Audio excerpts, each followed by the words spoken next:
how the matter is arranged. So matter comes in, you know, predominantly three forms. Okay, you could think of it like that. So essentially, you can have a perfect regular arrangement of silicon atoms, okay, which we will call as crystalline state, in which the interatomic distances are exactly fixed. Okay, so you can have this perfect regular order, which is perfect order. Okay, this is basically important. We call it as crystalline state. In another state, you could have a situation where there is no order. Okay, basically there is no long range order. We'll say. Okay,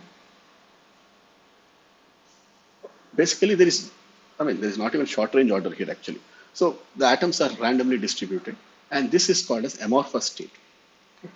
And then we have a third state, which we'll call as polycrystalline state, wherein you have small domains. Okay, so these domains, you know, each pattern, right?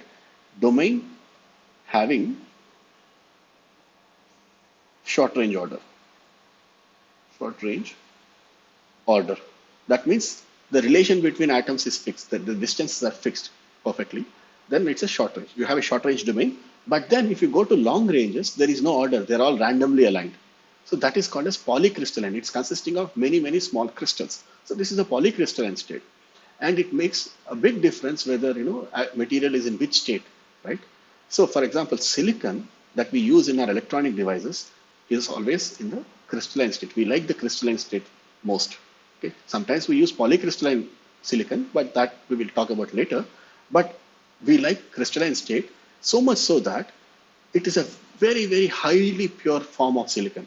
You know, we will take in our electronic devices silicon which is 99.9999 times basically pure.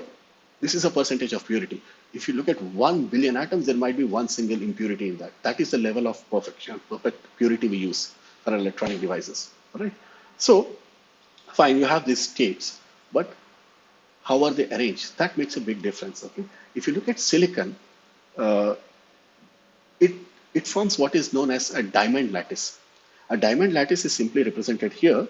So you have a cube, and in the cube you have silicon atoms which are present. For example, you have 8 silicon atoms at the corners here, right?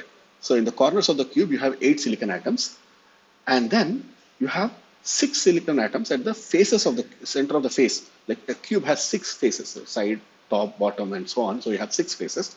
In the center of each of those faces, you have a silicon atom.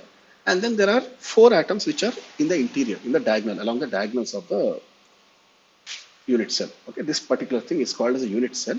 And this length is basically called as lattice constant, which is equal to 5.43 angstroms as given here, right? So this is a lattice constant. So this is how silicon atoms are arranged in a crystal. Okay. So this makes a big difference for us. Okay. And one important point you should note is that every silicon atom is actually connected to 4 nearest neighbors. Okay, think about it. If you look at one silicon atom here, it's connected to 4 atoms. And this atom also is connected to 4 atoms.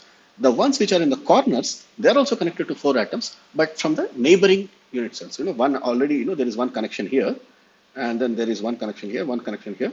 There will be another from the neighboring atom, neighboring unit cell. So that will have 4 connections. Okay. So there are exactly four nearest neighbors for each silicon atom, and you could actually compute, you know, what is the density of silicon here. Okay, it's not very difficult. I'll maybe put it in the homework, but basically it turns out that the density of atoms in silicon is about 10 power 5 into 10 power 22 atoms per centimeter cube. Okay? I want you to keep this in the back of your mind. Okay, this is a very important number, because when we talk of doping in silicon, we have to use this as a reference. Okay, so basically it tells you that if you have 1 centimeter cube of silicon, it has 10 power 22 atoms. Right? It's a very, very large number of atoms. Okay, and this is going to play some role. And finally, the electronic properties are going to depend on what is the phase of your silicon. For example, if you have a crystal, what we said is you have this unit cell which is actually having these atoms.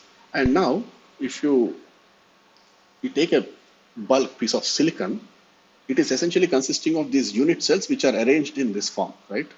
In 3 dimensions. So basically this exact unit cell will repeat many millions and millions of times. That is essentially a crystal. So you have exactly the same distances. It's like, you build a Lego block or something, right? Essentially that. So these unit cells are built, in 3 dimensions. So it becomes important. What is the arrangement of atoms in the top of silicon? If you take a top surface of the silicon, bulk silicon, it becomes important. For example, is the arrangement of atoms in this fashion, wherein you have four atoms in the corners and then center, one atom. Is that the orientation, or is it the orientation this way along the diagonal? Okay, you have many more atoms along the diagonals, right? So it becomes important, and there's a lot of in the textbooks, if you look at it, they'll talk of what is known as Miller indices, okay, to denote what is the crystal orientation. And I really think that that is not really that important for us. So I just not going to talk about it much. It's there in your textbooks. If you are interested, you can actually do a little bit more of study, but I don't think it is that important for the purposes of this course. Okay. It is something that you can study. Okay. So essentially this Miller indices define, and we are not going to get into that. But what we would like to understand is, how do you think of energy levels when there are atoms close to each other like this? When you have a silicon which has four atoms close to it, how do you think about the energy levels? Okay, that's something we need to understand. And to do that, we'll actually simplify, because it's not very easy for us to think of this diamond lattice all the time, right? It's somewhat complicated. So what we do is we represent, this is basically a two-dimensional visualization. Okay, visualization. This is not really the accurate picture. So if you want to accurately think about, each silicon atom is connected in 3 dimensions, right?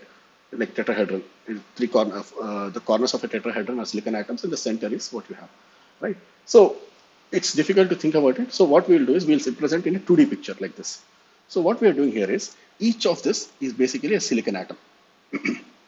Okay, and it is connected to 4 silicon atoms. For example, this, if you take this silicon atom, it is connected to 1, 2, 3, and 4. 4 silicon atoms on the 4 sides, right? So this is, again, it's sort of a representation of what is happening. Okay, and what did we see?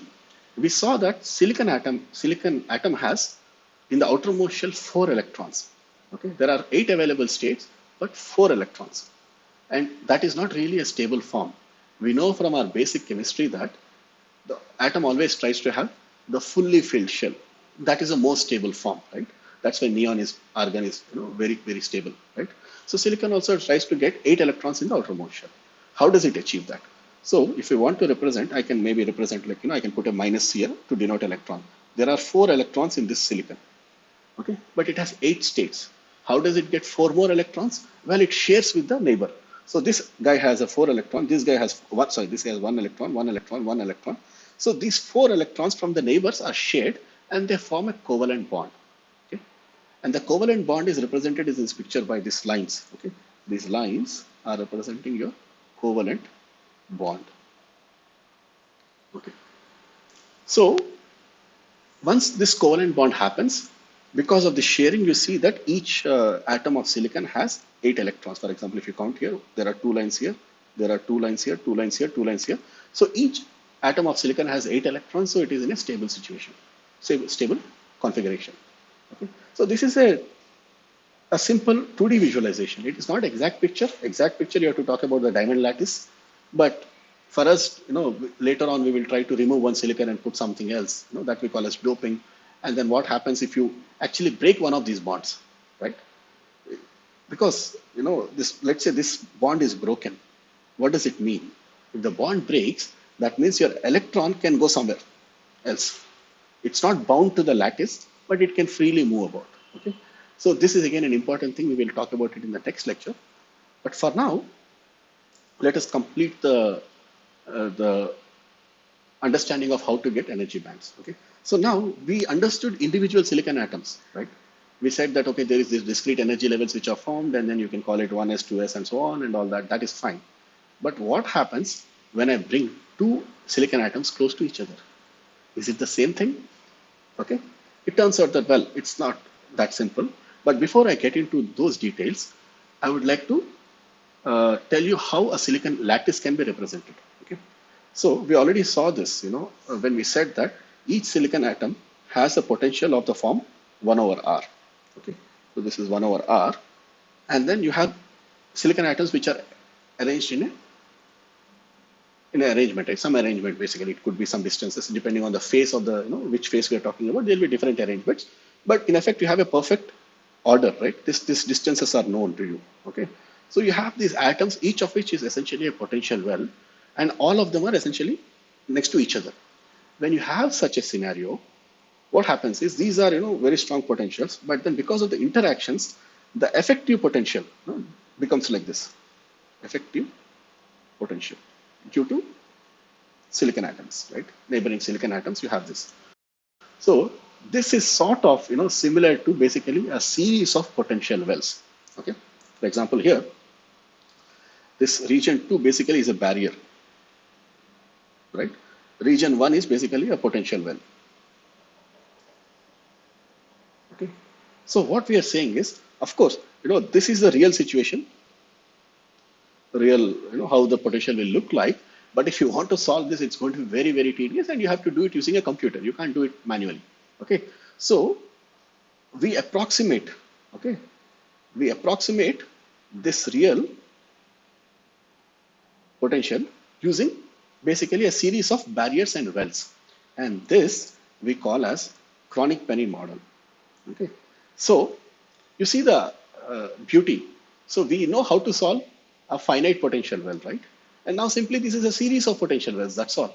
We have to solve for this. If you're able to solve for this, we can predict how electron moves in a crystal. Okay. So even though seemingly complicated 1 over R dependence with millions of atoms, that kind of can get reduced to this. Okay. So again, this is solved in your textbook, but I don't think it is essential for you to right now look at how the problem is solved. We'll just tell you the conclusions of what it is. Okay, what happens after the Kronig-Penney model, but I'll try to give you an intuitive picture in the next 5 minutes or so. All right. So for the purposes, I would like to understand how the origin is happening. You should be intuitively convinced about what we are doing. That's all I want you to do. Okay. You don't have to remember these things, but you just have to be clear how the thought is flowing from infinite potential well to finite potential well, and then a series of potential wells, right? That's the flow of thought here. All right. So now we have this series of potential wells, but how do we understand what happens in this series of potential wells? To do that, we will take a simple scenario. Okay. Consider a finite potential well. Okay, I'm only showing you this. This is a finite potential well with, let's say, some depth. Okay, it's not important for right now. And I'm only showing you one particular state. It can have many states, right? But I'm showing the ground state, the first state. So you saw that the potential basically has some sort of a you'll have maximum probability of finding an electron in the well, but then there is some small leakage of wave function into the barrier regions, right? This is what we saw. Let's call this wave function as psi a. Okay, this is for one potential well. And now let's think of another potential well, another atom essentially, which is at some distance away from this. Okay, so let's call this as psi b. It has a wave function also, right? And because we are talking about the same atom in the same environment, if they're far apart, right?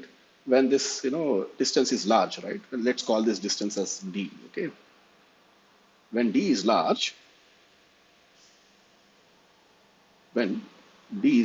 okay, few microns, let's take it. There's no harm, right? When d is large, it should be that psi a should be equal to psi b. Right? There's nothing else, right? It has to be similar potential, similar everything. So it has to be a similar wave function, right? So that means what is the energy? If you want to call as E1, energy of the first potential well, and then E1, let's put a superscript A, okay, just to denote that it is energy level of the first well, and then you have energy level E1 of the second well. What will be the energies? What will be the relation between these two energies? Well, because they are very far apart, these energies are going to be equal.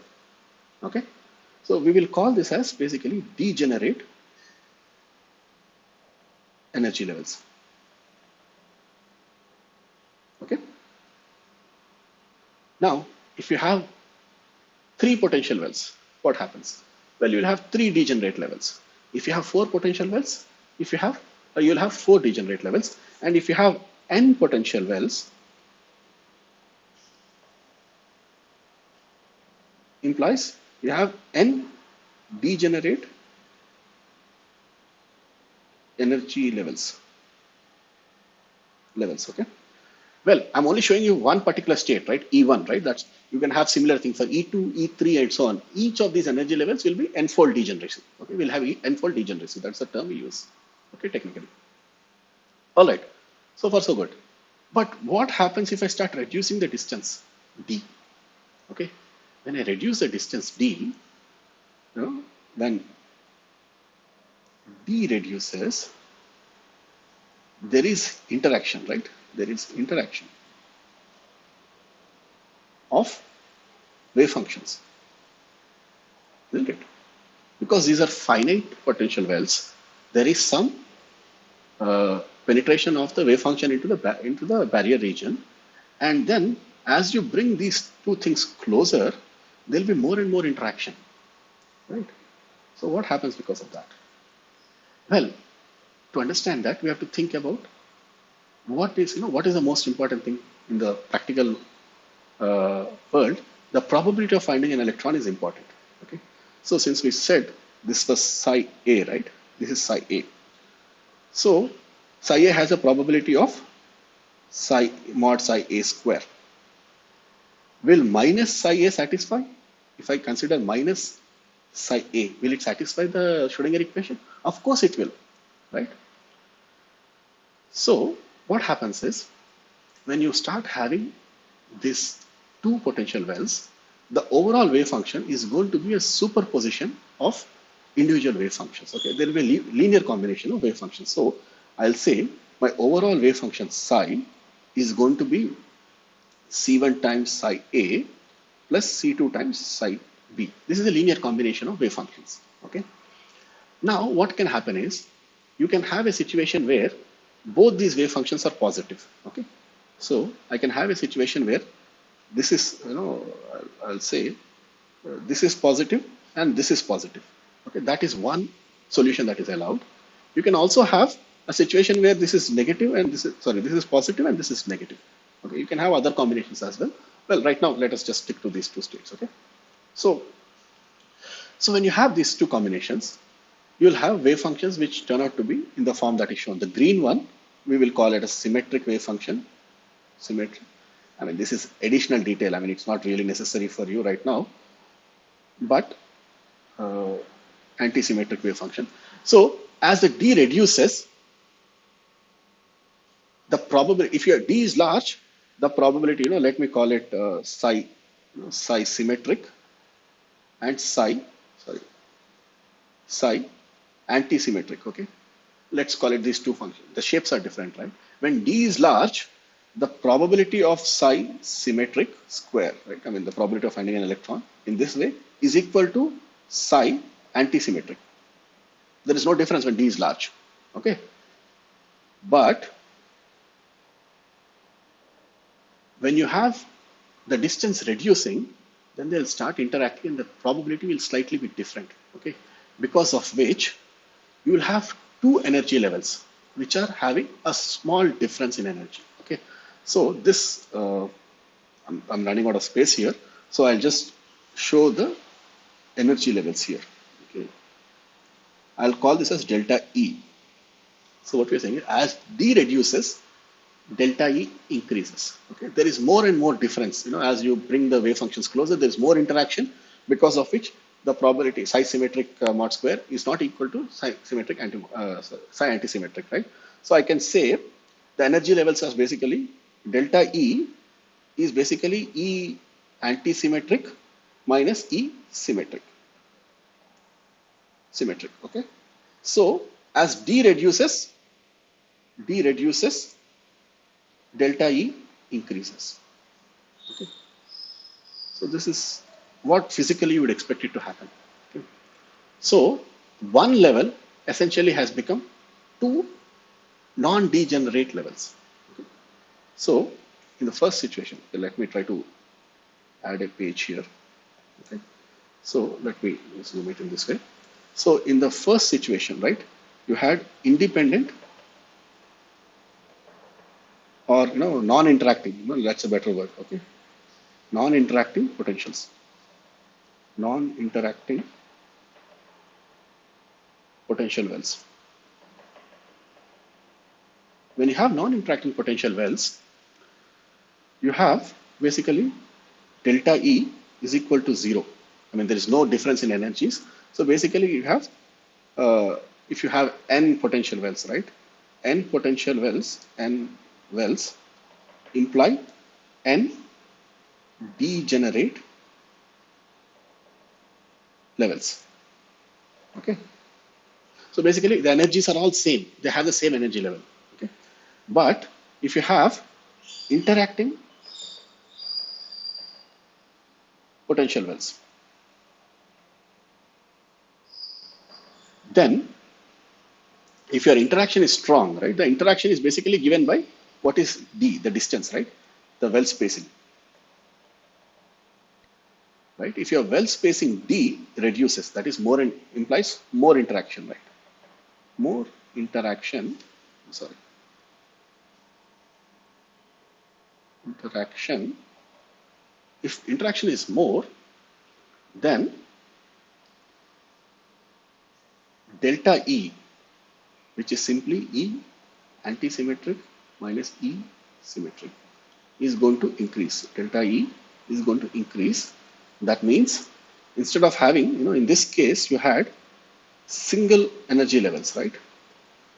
In this case, you'll end up getting, sorry, I should actually draw it on the same line. Okay, there are two levels basically. This is a level energy n-fold degenerate. In this case, you would see that energy levels are, there is a small lifting of degeneracy. Okay, this is your delta E. Okay, due to basically now you don't have degeneracy. Basically, degeneracy lifted due to interactions. All right. So what happens if you have n atoms or n potential wells which are coming close to each other? You will have in the non-interacting case you have n-fold degeneracy, but in the interacting case you will end up getting n levels closely spaced.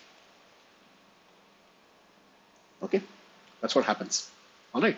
So no, it's okay if you're, I'm sure that you will not understand it fully in the first time. Please revisit it.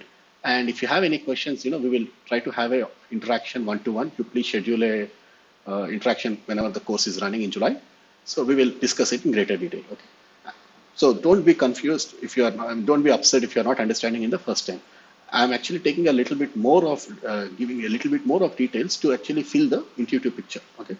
So, well, yeah, it will take you some time to understand. Maybe even the first offering of the course, it will not be clear, but later, if you see it, if you do research in electronic devices later on and you come back, I'm sure you'll find this, very, very important. Okay.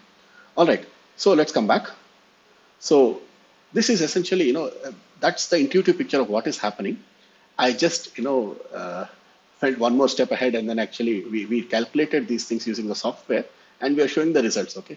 So when your D is large, we said that, there are two wells and the probabilities are looking like this. Okay. But, as you, if you increase the distance, sorry, if you decrease the distance, right? This is the decreasing distance. As you decrease it, you will see that the energy levels are actually having small gaps. Okay. So this is represented by delta E here. So in the lowest energy level, it was 0. In the second level, it is 0.01, very, very small gap in the difference in the energies. And here it is 0.08. But the moment you actually make it very close to each other, you see that there is significant amount of different splitting between the levels. Okay. This is just just if you're curious, it is just an additional thing, but it actually happens. It's not just, hand waving.